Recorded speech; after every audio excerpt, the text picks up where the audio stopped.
All right, buckle up, everyone, because today we're diving headfirst into a particularly fascinating period of European history. A period defined by conflict, ambition, and some truly larger-than-life figures. Exactly, and we're tailoring this deep dive specifically for our military history buffs out there. So if you're fascinated by clashing armies, shifting alliances, and the strategies that shaped empires, you're in the right place. We're picking up right after the Roman Empire's 3rd century crisis, a time of chaos and near collapse.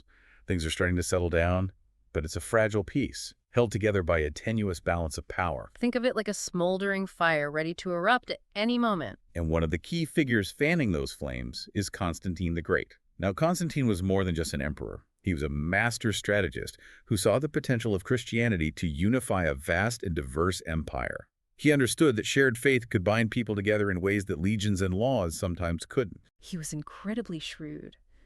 Constantine even insisted that all bishops, the overseers of the Christian faith, had to be appointed by the emperor himself. It was a brilliant move to consolidate power, both political and religious. It's almost like he was aiming to be the ultimate authority, not just in the worldly realm, but in the spiritual one as well. Precisely. He wanted to be seen as the teacher of all teachers, the ultimate arbiter of both earthly and divine matters. Talk about a power move. But as we know, power often comes with a price, especially when family is involved. And Constantine's family, let's just say they were the Roman Empire's version of a reality TV show. Full of drama, intrigue, and some seriously high stakes. Oh, absolutely. We're talking executions, betrayals, and power struggles that would make Shakespeare blush. For instance, Constantine had his eldest son executed, and then seemingly racked by guilt, his wife as well. Wow, talk about family dysfunction. His 3 remaining sons were named Caesars, essentially, junior emperors being groomed for leadership. It was like an imperial apprenticeship program, with the added bonus of potentially being assassinated by your siblings. Right, because when Constantine died in 337 AD, he left no clear instructions on who would rule what. And you can probably guess what happened next. Of course, the power vacuum led to a struggle for control. The 3 brothers, Constantine II, Constantius II, and Constans initially divided the empire amongst themselves. It was almost like Europe's own Three Kingdoms period, but with Roman legions instead of warlords. Exactly. Shifting alliances, betrayals, and epic battles on the horizon. Okay, so set the scene for us. How did this imperial Game of Thrones play out? Which brother got what? Well, the second brother, Constantine II, he ended up with the western provinces, Britain, Gaul, Spain. Constantius II, the third brother, got the east, including the jewel of the empire, Constantinople. And Constans, the youngest, got Italy and Greece. A pretty decent spread, you might think, but was everyone happy with their share? Constantine II, the one ruling in the west, wasn't content with his portion. He felt slighted, like he'd gotten the short end of the stick. So in 340 AD, he decided to take matters into his own hands. Uh-oh, I have a feeling this isn't going to end well. It didn't. He launched an attack on his younger brother, Constans, hoping to seize control of Italy and Greece. Ambition, thy name is Roman Emperor. So, did this bold move pay off? It did not. He was defeated and killed in battle, leaving Constans as the sole ruler of the West. For a brief moment, it seems like things might stabilize. 2 brothers, sharing a vast empire. A fragile peace, perhaps, but in Roman history, peace rarely lasts for long. You're telling me. Just a few years later, in 350 AD, Constans was assassinated by one of his own generals, a man named Magnentius. And if that wasn't shocking enough, Magnentius then declared himself the Emperor of the West. Wow, what a power grab. Talk about a twist in the plot. It certainly threw a wrench into things. So now we've gone from 3 potential emperors down to 2, with a rogue general trying to claim the throne. Where does this leave Constantius II, the last surviving son of Constantine? Constantius II was in the east, dealing with his own set of challenges when all this went down. I bet he wasn't too happy about this upstart general trying to dismantle his family's legacy. Not at all. He gathered his legions and marched west, determined to reunite the empire under his rule. So we have an epic showdown brewing. The rightful heir versus the ambitious usurper. What was the outcome of this clash? Give us the blow-by-blow. It was a series of fierce battles, but ultimately Constantius II emerged victorious. Magnentius was defeated, and the Roman Empire was briefly whole again. A hard-won victory, but victory nonetheless. Yeah. You'd think Constantius II could finally breathe a sigh of relief. You'd think so, wouldn't you? But remember, this is the Roman Empire. There's always another challenge waiting in the wings. And this time, the challenge came from within the family. Remember Julian, the cousin Constantius II, had appointed as Caesar of the West. Ah, yes, Julian. He was a brilliant military commander, wasn't he? Putting down rebellions, repelling Germanic tribes. He'd proven himself more than capable. He had. In fact, he'd become so popular and so successful that by 360 AD, he decided he'd had enough of playing second fiddle. He declared himself Augustus, essentially claiming equal standing with Constantius II. Bold move. I mean, the Romans did have a history of multiple emperors ruling simultaneously, but I doubt Constantius II was thrilled about sharing the spotlight. You're absolutely right, he wasn't. Constantius II rejected Julian's claim and prepared for war, but fate, as it so often does, intervened. I have a feeling this isn't going to be good news for Constantius. What happened? He died. In 361 AD, while on his way to confront Julian, Constantius II suddenly passed away.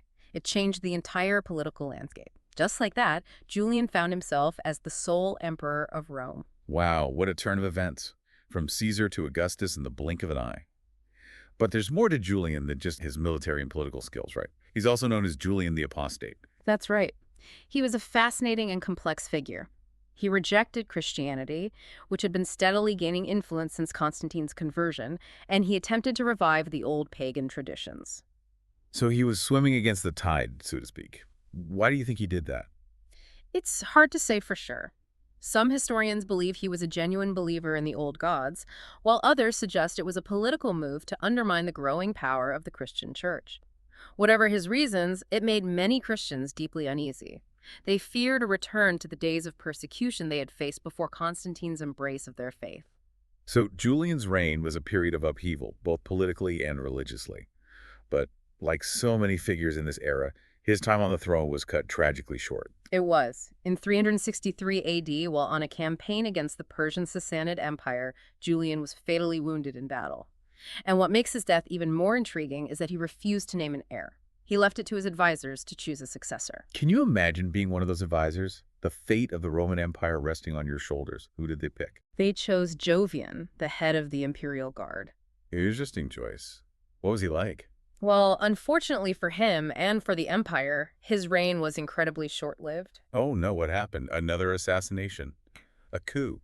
Nothing quite so dramatic. Just 8 months into his rule, Jovian died from food poisoning. Talk about an anticlimactic end for an emperor. Which certainly wasn't the way anyone had envisioned things going. So the Constantinian dynasty is officially over. What happens next?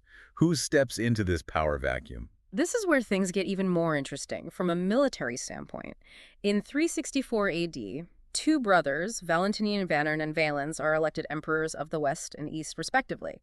And their reign, well, let's just say it's going to be defined by conflict, especially in the East, where Valens faces the growing threat of the Germanic tribes. The Germanic tribes. Yeah. They're going to play a huge role in the shaping of Europe, aren't they?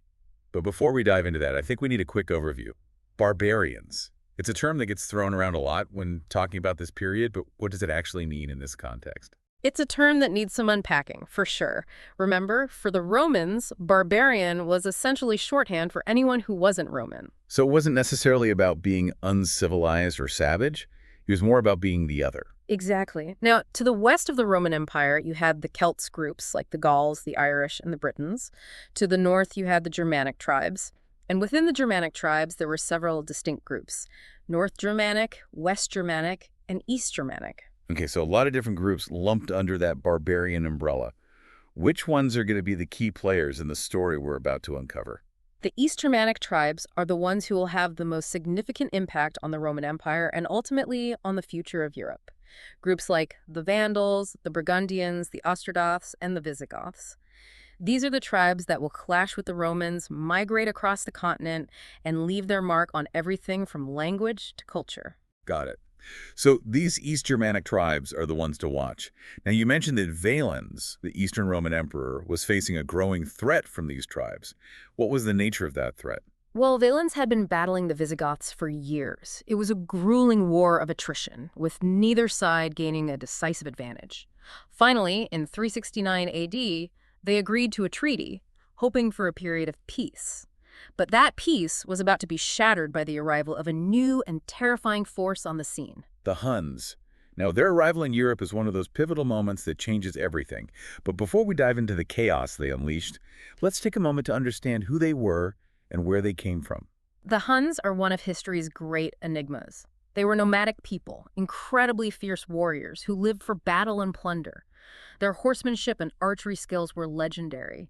Think of them as the Mongols of their time, appearing on the doorstep of Europe with lightning speed and unmatched ferocity. Okay, that paints a pretty vivid picture. But where did they come from? Do we know anything of their origins? Their exact origins are still debated, but the most widely accepted theory is that they were originally the Xiongnu, a nomadic group from northern China who migrated westward over centuries. Wow, from China to Europe, that's an incredible journey. But if they were the Xiongnu, why is there so much mystery surrounding them? That's the thing about the Huns. They left very few written records of their own. Most of what we know about them comes from the accounts of their enemies, the Romans and the Goths, who often portrayed them in a very negative light. So we had to take those accounts with a grain of salt. It's like reading a review written by your rival. Exactly. But even with that in mind, there's no denying the impact the Huns had on Europe. They were a force of nature, and their arrival set off a chain reaction that would transform the continent forever. A domino effect of fear and migration. Precisely. The Huns began pushing westward, and everyone in their path was caught in the storm. They defeated the Alans, a powerful group in what is now northern Iran. Then they turned their attention to the East Germanic tribes. And those tribes weren't pushovers. They had their own warriors, their own kingdoms. They were tough, but they were no match for the Huns. The Ostrogoths, who had a relatively well-established kingdom, were utterly crushed. Many were forced to submit to Hunnic rule. The other tribes, seeing this, started to panic. It makes sense. If the Huns could take down the Ostrogoths, what chance did the others have? That's exactly what they were thinking.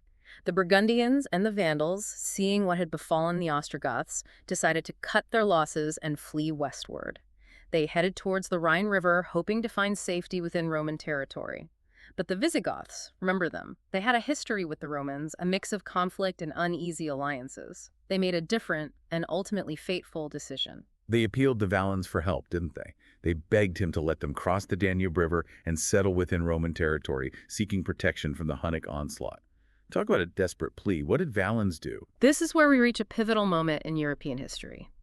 The fate of the Visigoths, the stability of the Roman Empire, the future of the continent.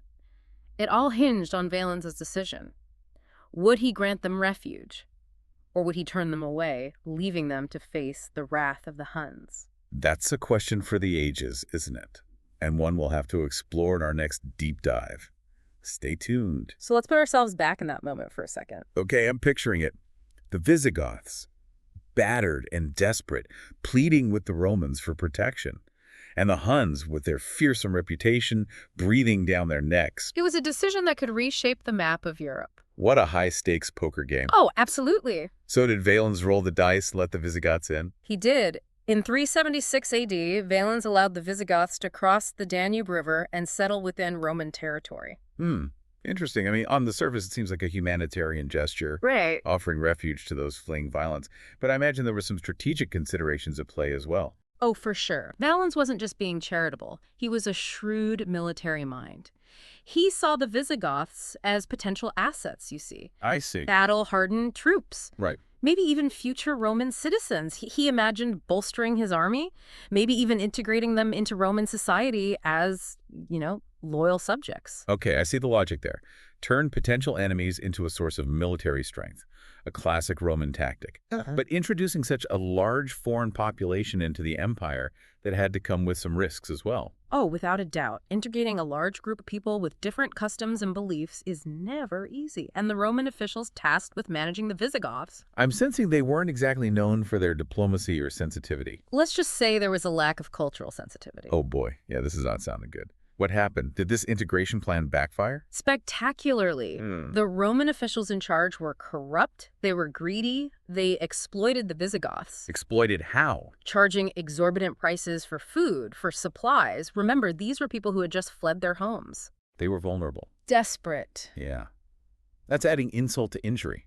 I can only imagine how the Visigoths must have felt. They were furious. They felt cheated. They felt betrayed.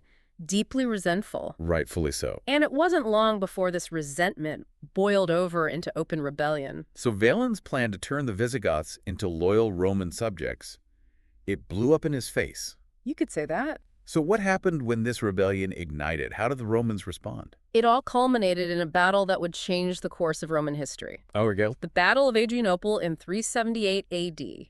This wasn't just a skirmish, this was a clash of civilizations, a turning point that exposed the vulnerabilities of the once mighty Roman Empire. For our military history buffs listening in, this is a battle worth studying. What made Adrianople so significant? What happened there? Adrianople was a disaster for the Romans. Valens, eager to crush the rebellion, he rushed into battle without waiting for reinforcements. Classic military blunder. Pride before the fall. You got it. He underestimated the Visigoths' fury, their desperation, their tactical skills. The Visigoths, under the command of their chieftain Fritigern, fought with unmatched ferocity. They completely routed the Roman army. A rout, not just a defeat. That's a significant distinction. Absolutely. And Valens, what was his fate? Valens himself was killed in the battle.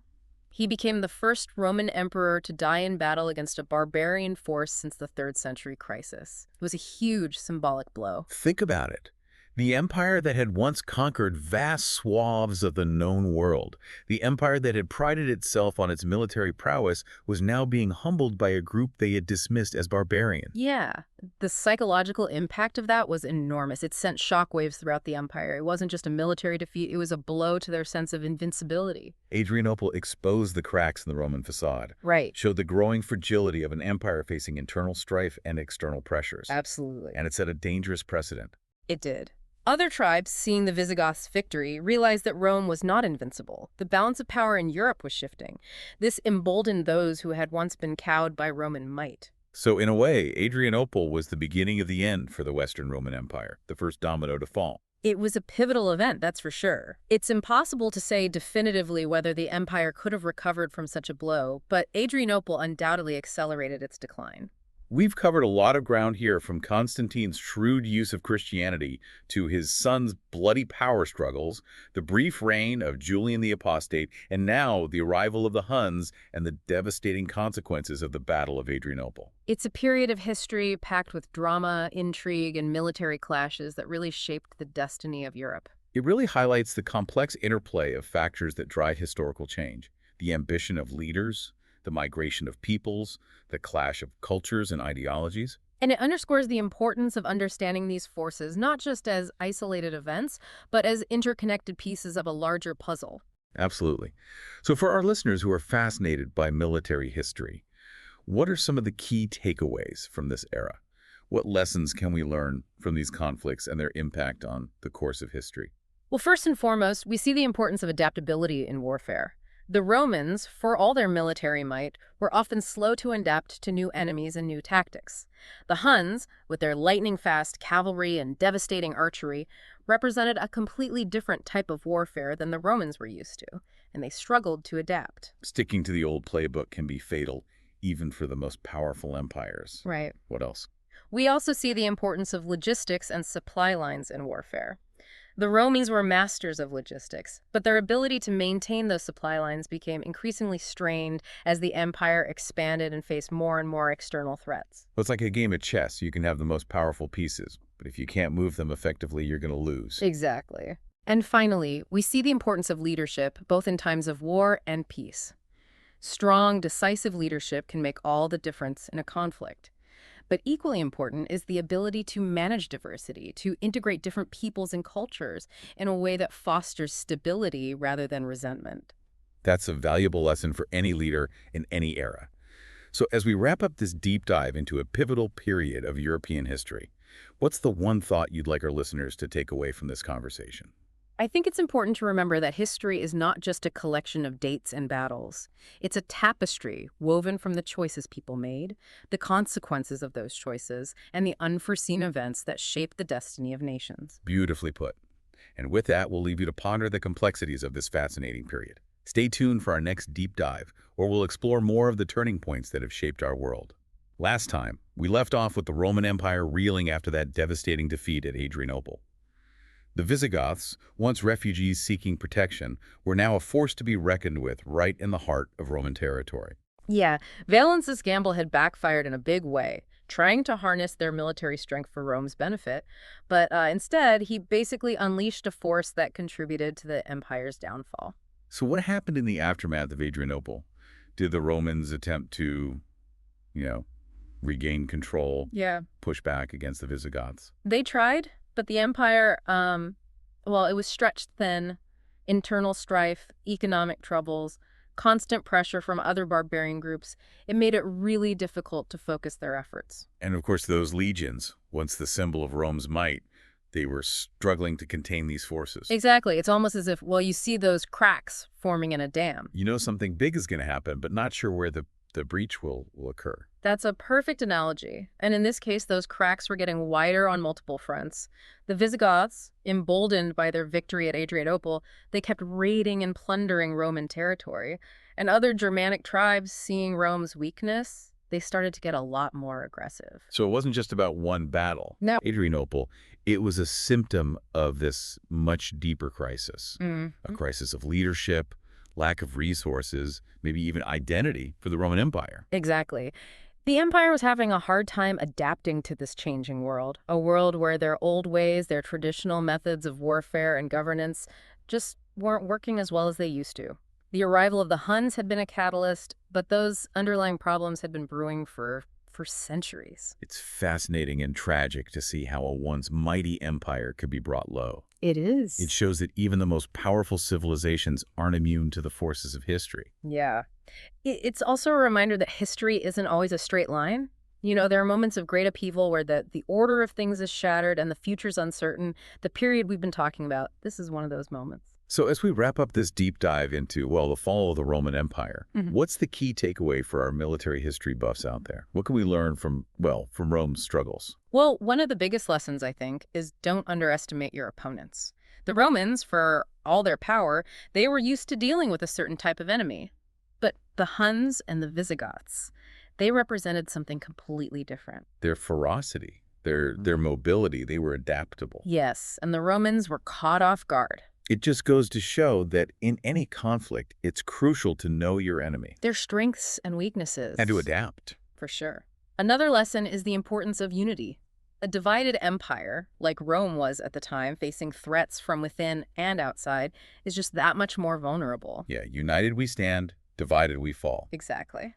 And lastly, I think there's a lesson about thinking long-term strategically.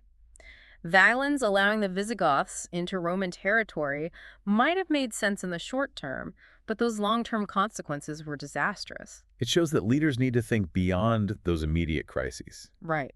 And consider those ripple effects. Well, this has been a fascinating look into the fall of the Roman Empire. It has. We've gone from the reign of Constantine to the Battle of Adrianople and the rise of the Huns, a period of incredible change. And it's a reminder that history isn't just about the past.